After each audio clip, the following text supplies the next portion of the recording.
Hello, আসসালামু আলাইকুম। আজকে আপনাদের মাঝে নিয়ে আসলাম মশলা মিক্স। তো এটা হয়েছে আখরোট। তো আমি এখানে শুধু বাদামের কিছুটা আইটেম নিয়েছি। আপনারা চাইলে অনেক পদের মশলা আছে, সেগুলো নিতে পারেন। পাস্তা বাদাম বা পেস্তা বাদাম বলা হয়। এই বাদামকে বলা হয় কাজু বাদাম। এই বাদামকে বলা হয় কাঠবাদাম। তো এই বাদাম হচ্ছে চীনা বাদাম। এই সবগুলো বাদাম হালকা ধুয়ে রোদ্রে শুকিয়ে নেবেন। আর যারা রোদ্রে শুকাতে ইচ্ছুক নয়, তারা পরিষ্কার কাপড় দিয়ে ভালো করে মুছে পরিষ্কার করে ব্লেন্ডার দিয়ে মশলা মিক্স তৈরি করে নেবেন।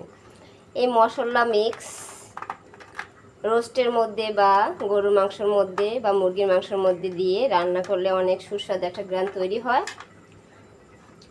তো আমার ভিডিওটা ভালো লাগলে ফলো দিয়ে রাখবেন, লাইক শেয়ার দিতে ভুলবেন না। তো সবাই ভালো থাকুন, সুস্থ থাকুন। আল্লাহ হাফেজ।